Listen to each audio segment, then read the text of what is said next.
Good evening. It's good to see everybody again, or at least it's good for you to see me again, I guess, because I can't see you. We're going to be looking at, we're now doing the third video for chapter 12. We're going to have hopefully four in total. I'm going to try to not stretch this out into five videos.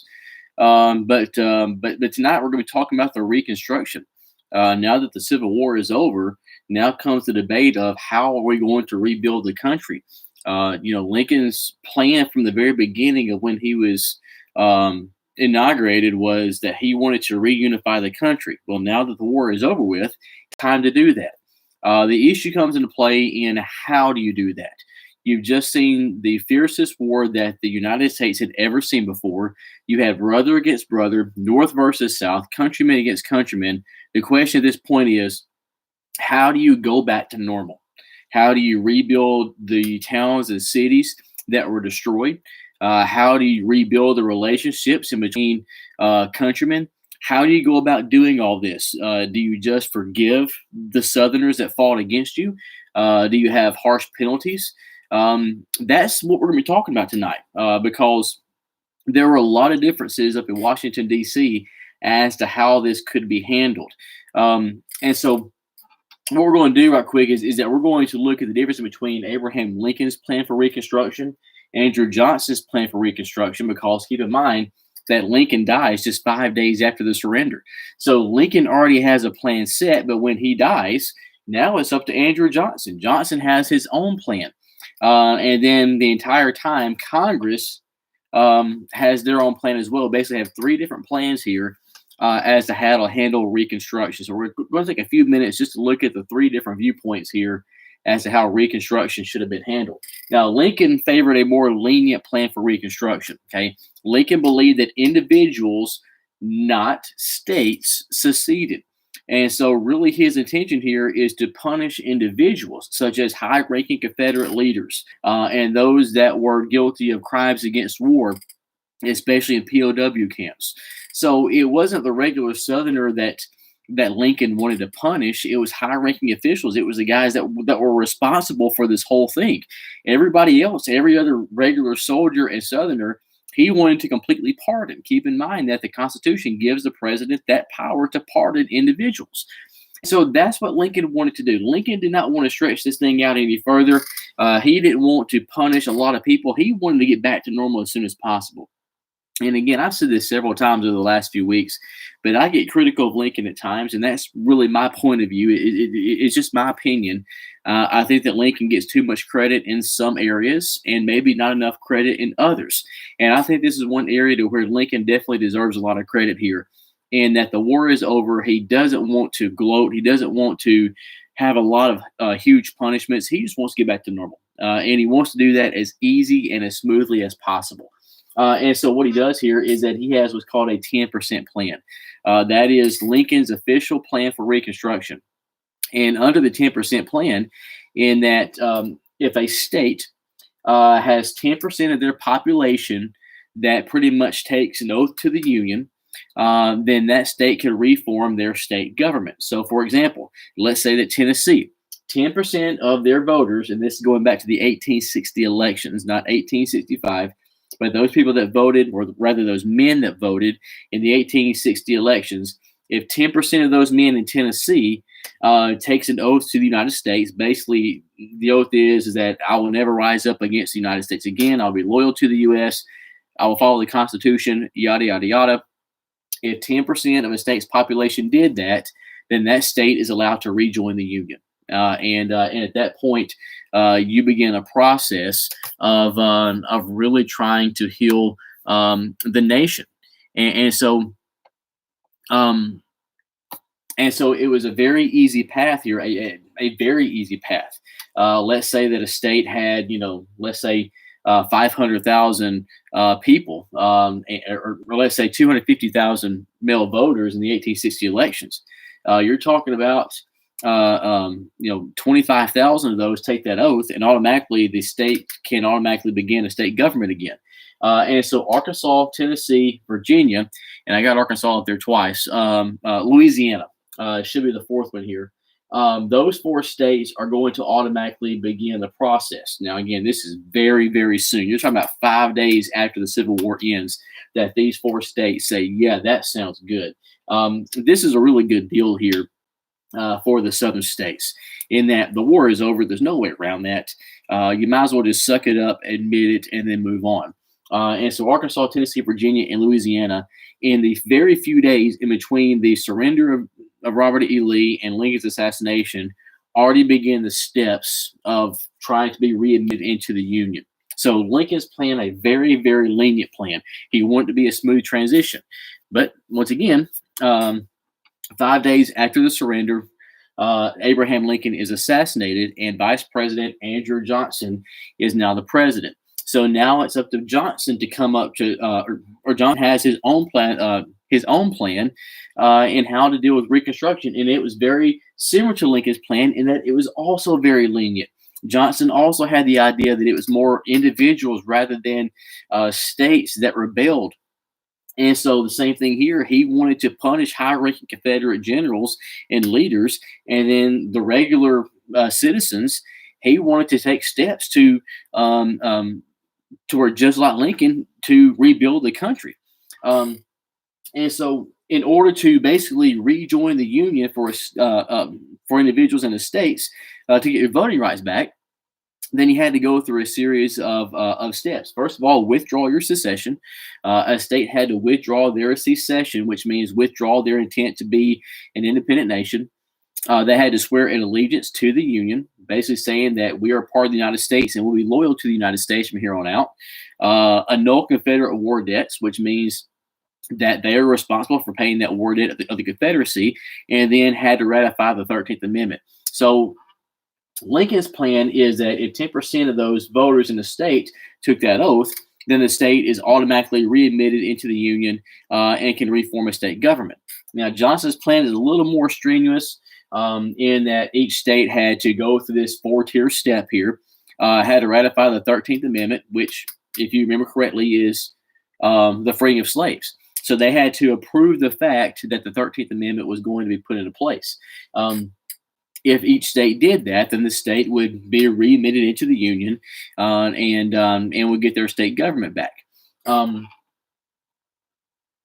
So the rest of the Confederate states, along with these four, are going to agree with this, and they begin the process of rejoining the Union. So both Lincoln's plan and Johnson's plan, very similar, really lenient in a lot of eyes. Johnson also pardoned all Southern representatives to Congress. And so, again, Johnson wanted a very smooth transition here. The problem comes in with the congressional plan. Congress did not want that lenient plan. Congress wanted a much stricter punishment. You would talk about a 4-year war, 620,000 deaths. Those deaths should never happen in the eyes of a lot of people. Excuse me. And so as a result, many of the people in Congress wanted the Southerners to really suffer. Now, you had a couple of different groups in Congress that were formed. You had a group called the Radical Republicans that were formed. Keep in mind that the Republican Party is pretty much the only party in Congress at this point. One of the things that as the 1860 elections brought Abraham Lincoln into the presidency, keep in mind that the Democratic Party was pretty much split. It almost ceased to exist in some ways. And so the Republican Party is really the only major party that really has any kind of power whatsoever in the U.S. Congress. But now within the Republican Party, you get several different factions. You get radical Republicans, which wanted big changes. You had the moderates, which were a little more kind of middle of the road. So these radical Republicans really wanted to destroy the political power of the former slave owners. They really wanted to punish many of the Southerners. They wanted to give free black men full citizenship and voting rights. And they're going to pass what's called the Wade-Davis Bill, which the Wade-Davis Bill basically said that for a state to be readmitted into the Union, a majority of the people of that state had to take an oath to support the Constitution. So that went completely against what Lincoln wanted. and this is right before Lincoln's death. Lincoln wanted 10% of the state's population to take that oath. The the radical Republicans under the Wade Davis bill wanted a majority, which means more than 50% of the vote. And so, in the days just before Lincoln died, what we see here is a political battle. Lincoln is going to veto the Wade Davis bill because, again, he wants a more lenient plan. Well, now that Lincoln is dead, and it's now Andrew Johnson that has to deal with Congress, you're going to see a lot of the same thing happening. Congress under Andrew Johnson tried to pass the Freedmen's Bureau Act, which would be an association to assist former slaves and poor white men in the South. That we're going to talk here in a few minutes about, or rather in the next video, about the challenges of former slaves. And so the Freedmen's Bureau is going to be set up to help transition into a newly freed life. So you had the Freedmen's Bureau Act as well as the Civil Rights Act of 1866, which would have given black men and women full citizenship and would have prevented what's called black codes, basically loopholes to prevent black men from voting. And so what you have here is that Johnson is going to veto both the Freedmen's Bureau Act and the Civil Rights Act. And so both Lincoln is not getting along with Congress. Johnson's not getting along with Congress in regards to the radical Republicans. You have vetoes taking place all over the place. Johnson believed more in that it was a states' rights in as to how all this was should be settled out, and so you have a lot of conflicts here. Now, for Congress, or rather the radical Republicans, the problem with Lincoln is going to be solved. And I know that sounds bad, but in all reality, that's pretty much it, because Lincoln is assassinated, which is part of the conspiracy theories here. Again, there are a lot of conspiracy theories surrounding Lincoln's death. A lot of people believe that the radical Republicans had a hand in this, but unfortunately for them, Andrew Johnson is going to keep up that fight and trying to keep that lenient plan for Reconstruction. Now, when it all comes down to it, you're going to have the Reconstruction Act of 1867 that Congress will pass. What you have happen here is that the radical Republicans and the moderate Republicans are going to unite together to override Johnson's vetoes. Keep in mind that the Constitution says that a bill has to pass first through the House of Representatives and then the Senate, and then the president either signs it into law or he vetoes it. Well, Congress can veto that with 2/3 majority. So the radical Republicans and the moderates are going to unite together to override Johnson's vetoes. And in doing so, is going to pass the Reconstruction Act of 1867. So you had Lincoln's plan of what he wanted, never happened. You had Johnson's plan of what he wanted, never really happened. Instead, what you get is the Reconstruction Act of 1867 that was passed by Congress, and Congress is going to override Johnson's veto. Under this act, what you have is that the southern states are going to be divided into 5 military districts. So the former Confederacy is going to be divided up into 5 districts. Each district is going to be controlled by a Union general. So you don't just let the states back in and let them form a state government and get back to normal in governing themselves. Instead, there's going to be a whole lot of government supervision here. Okay, and we're going to talk about the problems of this as we go further along.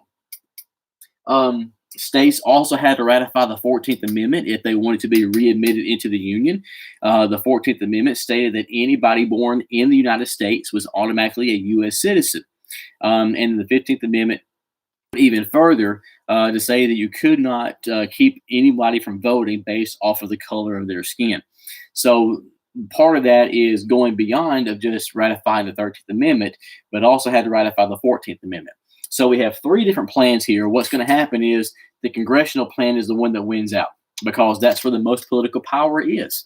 And kind of wrapping this up, what you're going to have here is that the political fight gets so intense, and you have this going back and forth. Congress passes something, Johnson vetoes. Congress passes something, Johnson vetoes. Congress overrides the vetoes to the point of where you have just a downright duel in between the President of the United States and Congress. And so what happens is that in 1867, what happens is that Andrew Johnson is actually going to be impeached. Andrew Johnson becomes the first president in U.S. history to become impeached. Now, we talked a few months ago about what impeachment was. Okay, President Donald Trump was just impeached. Um, and so we talked about what it was to be impeached. Okay, that doesn't mean that Johnson was removed from office. It means that he was charged with a specific crime, and it was up to the Senate to decide whether or not he was guilty and to be removed from office. Now, what Johnson was impeached with was violating what was called the Tenure of Office Act.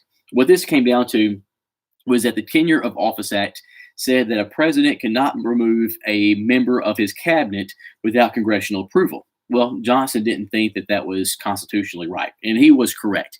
In the 1920s, the Supreme Court deemed that the Tenure of Office Act was indeed unconstitutional because it's up to the president to decide who's going to serve on his cabinet, and that's it.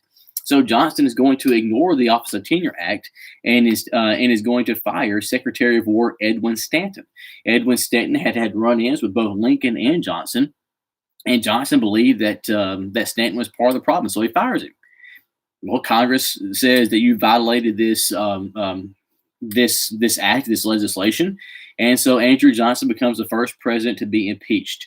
The Senate will not remove him. Again, we've never had a president removed from office. Johnson was the first one impeached, but again, he was not removed. So what you have here is once again a huge political battle taking place in between President Andrew Johnson and Congress. At the end of the day, Congress is going to win out, at least in regards to legislation. And so how Reconstruction is handled is going to depend off of the Reconstruction Act of 1867. So that being said, as we go further and talk about Reconstruction and how Reconstruction was handled, all the southern states had rejoined the Union by the year 1870. So by the time we get 5 years after the Civil War, all of the southern states had rejoined the Union based off of the Reconstruction Act of 1867. They had done all the requirements. The South had to be completely rebuilt physically, economically. You're talking about buildings, railroads, bridges, roads, farms. Property values are going to go down to nothing. All the Southerners are poor after the war. We get to a point here to where after the Civil War, the entire Deep South goes into somewhat of a deep depression. That economically, the Southern states will not get back to the status of competing with the North for decades. You're talking about Southerners all across the board are making less money. They're much poorer. The economy is much worse off. And so as a result, what you have here is that, again, the Northern economy is booming after the Civil War. The Southern economy is going to be somewhat of in an economic depression for decades. It's really going to be well into the 1900s before the Southern economies began to improve again. And I would say in some ways that really goes into the 1930s, 1940s, and 1950s until we finally get to the point to where many of the Southern states get out of that. That's the reason that if you look at the prices of things in the South and the prices of things in the North, there's a very big difference. If you look at the price of a house in Athens, let's say that you have a 2,000 square foot house in Athens. That's, let's say it's $150,000. Well, that same house in Massachusetts or New York or Ohio is probably going to cost you well into the 200,000, maybe even $250,000. The price of things in the North are just a lot higher than they are in the South. The cost of living in the South is some of the lowest in the country. Now, we're at a point now to where that's actually beneficial for us because things are cheaper for us. We've gotten to a point to where, for the most part, jobs are paying more now than they ever have.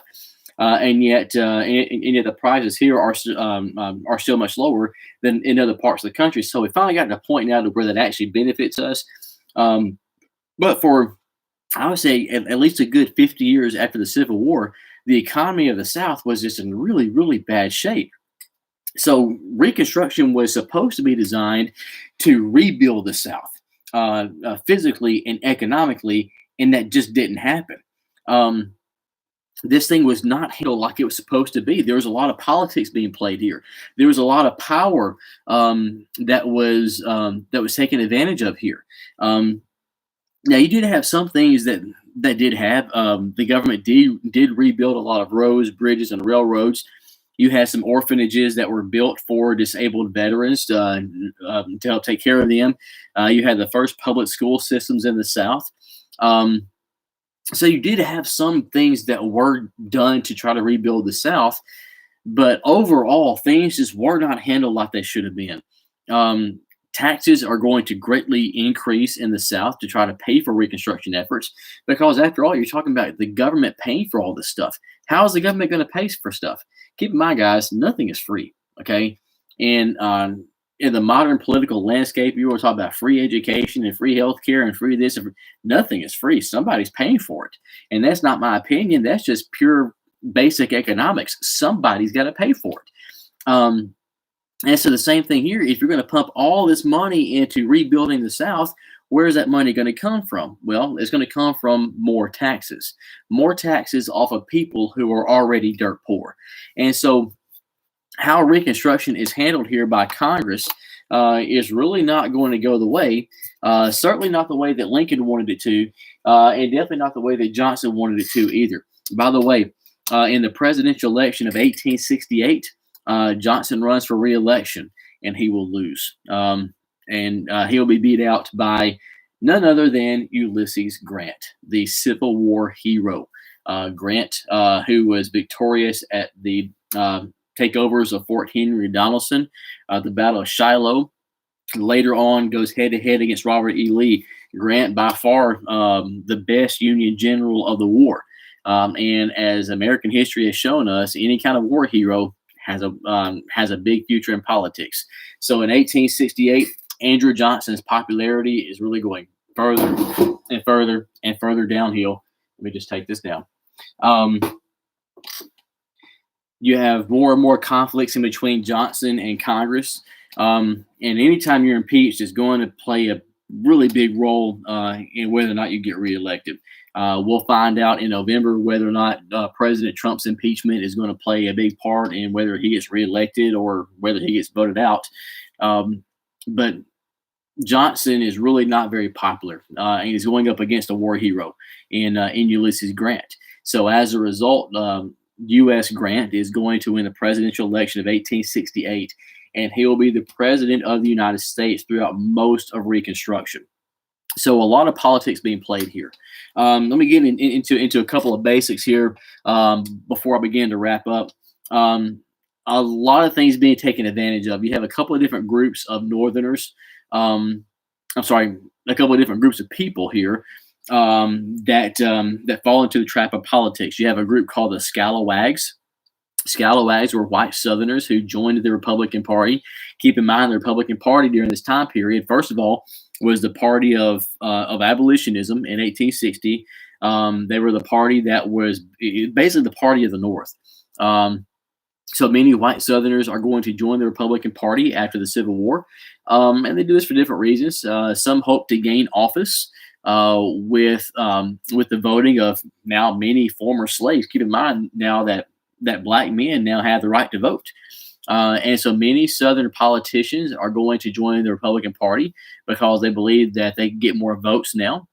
Keep in mind here that also with the freedom of the slaves, you now have a much higher voting population in the South. You want to talk about Mississippi? Mississippi got to a point to where they had more black people than white people even before the Civil War. And so you take into the fact now that all the slaves are now freed in Mississippi, and look at how many more black voters you have over white voters. And so the landscape of politics definitely changes here. Guys, it's all about votes. If you're a politician, you're doing whatever you can to get votes. If that means changing political parties, so be it. If it means targeting certain groups, so be it. And so those Southern politicians who swapped over to the Republican Party got the title of a scalawag. You had Northerners who moved to the South after the war that were called carpetbaggers. Some moved to the South just for economic opportunities. Many came to the South because they wanted to exploit all the turmoil. They wanted to take the downfall of the South and use that to their advantage. The problem is that it causes a lot of tension. You have a lot of tension in the South after the Civil War, and it's kind of common sense, but you get a lot more tension because politics are being played. Um, Many of your scalawag politicians, once they were elected, did not support the civil rights of free black men. You have carpetbaggers, Northerners coming down to the South. I mean, think about it. If you lose a big old fight, who is the last person that you want to see on a daily basis? The person that you just fought against and lost. Um, you know, the Confederacy had fought this 4-year war and had lost to the United States. So, who is the last people that you want to see on a daily basis? You don't want to see Northerners. You don't want to see Union soldiers and generals. And yet, that's what you're seeing every single day. Northerners are moving to the South. Keep in mind that the South was divided into 5 districts, and a Union general was in control of those districts. And so, every single day, you're faced with the reminder that you lost this war. It's really a war for independence. Think about if the United States had lost the American Revolution. We take the stand against Great Britain and against King George, and we lose. It's humiliating. It's devastating. And the last thing that you want to do is see those people on a daily basis. Well, that's exactly what it was for the Confederacy. This was their war for independence, and they have lost that independence. And so there's a lot of tension here because, first of all, politics are being played, people are taking advantage of the situation, and for many Southerners, you're really getting sick and tired of the Northerners because of what's happening here. So the country is still divided. Um, the ironic part about this is that the Civil War is over with, and the states are coming back into one nation again. But the South is still very much divided because of all these tensions. So as we go further along, that's really what you have is that people take advantage of the South, and really nothing gets done like it needs to. Now I want to touch on I want to touch on one last thing here before I begin to wrap up, um, and that is the challenges of former slaves. Okay, slavery is now abolished in across the entire United States. So now you got to basically deal with the fact of what do you go from here? Because it's a great thing. Slaves are finally free. Should have been free to begin with. But there are a lot of challenges here if you're a former slave. First of all, fact of the matter is that most slaves had no kind of training whatsoever. Okay, most were farmers. Most had not had any education whatsoever. Keep in mind the political um, ramifications leading up to the Civil War, and that many slave owners would not even allow their slaves to learn how to read and write. So you now have this how these people who had been slaves all their life, they finally get their freedom, but at the same time they have no education, they cannot read and write, they have no money because they weren't being paid, and they're just kind of being shoved into society. Imagine turning 8 years old and all of a sudden your parents say, "Good luck to you. Go out, live your life, be independent. We'll see you later." You have no money, you have virtually nothing to live off of, and you have to try to find a career and a job with no training whatsoever. That's pretty much what happens here.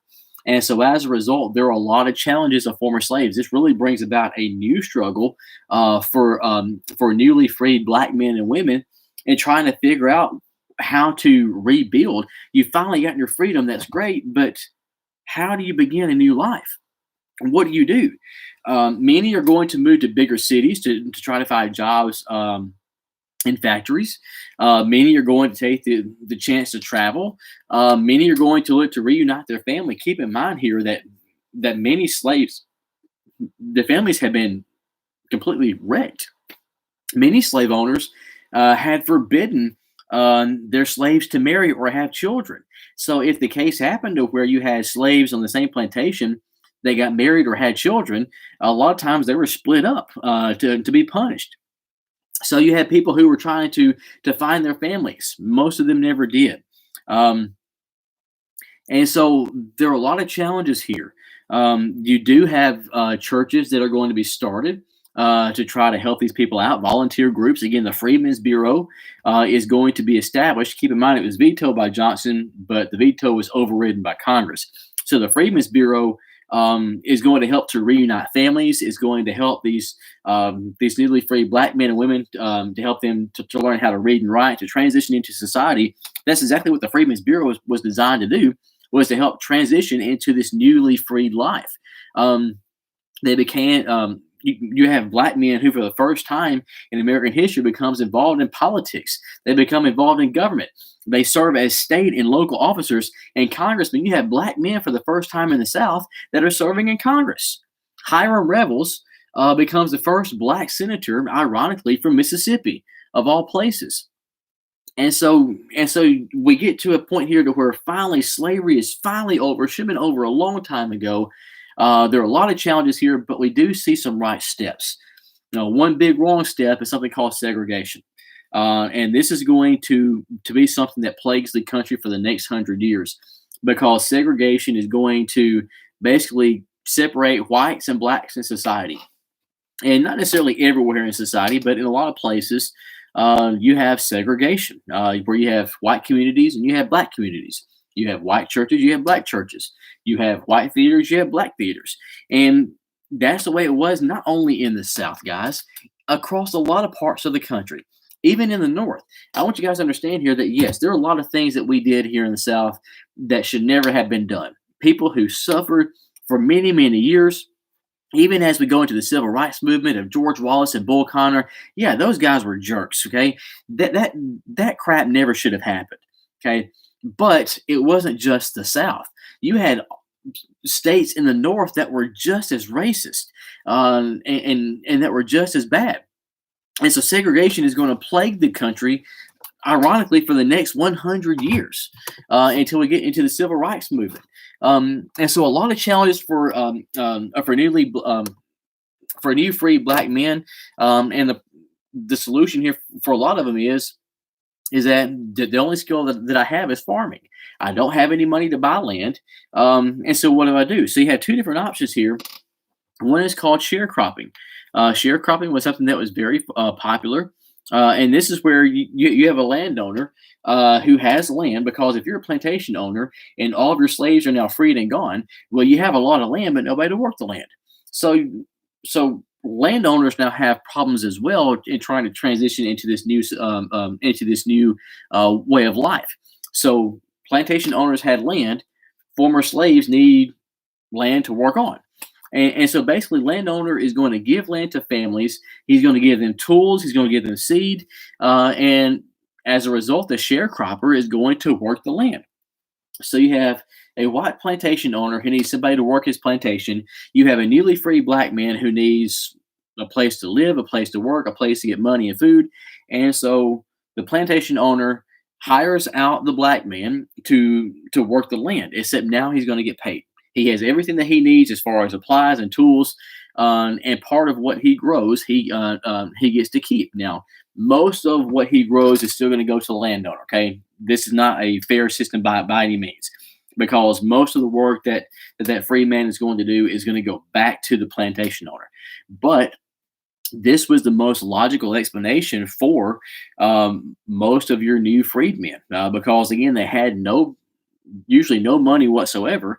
And so this is a way to get started. Now, the second option here is something called tenant farmer, to where you could actually rent land for cash. And in doing so, you get to keep all the crops that you grow. So you have a plantation owner. If you're a sharecropper, it means that you're working the land and you're giving some of those crops back to the plantation owner. If you're a tenant farmer, it means that you pay money. Basically, you're paying rent for the land, and whatever you grow, you keep all that, which means that you usually get to keep more and more profits. And so tenant farming was definitely the better option. The problem was that you had to have money to begin with to rent the land. Most former slaves had no money. And so what you had here is that as time goes further along, you have a lot of sharecroppers who are able to save enough money to where they can become tenant farmers. And many tenant farmers even got to the point to where they made enough money to where they eventually owned their own farms. So you do have a system here to where there is to where there are some possibilities of getting to the point to where you own your own land. The problem is that there are just so many obstacles in the way to make that happen. So as we begin to wrap up, I want to make a transition here because this right now we're talking about the first part of the Reconstruction. The next video we'll talk about Reconstruction Part Two, and talking about why Reconstruction fails. So one last thing here to lead you into that second video, in that Reconstruction is not going very well at all. Cotton is no longer king in the South because the prices were driven down. One thing that we did not get a chance to talk about last chapter is that many European nations were now learning how to grow pretty good cotton, and that cotton was much cheaper than in the South. So capitalism, competition, the Southern staple of cotton is no longer making you as much money. Textile mills are going to grow. Tobacco production is going to increase. And so you do have some higher wages in some places of the South. However, many of the banks in the South were closed because of all the war debt of the Confederacy.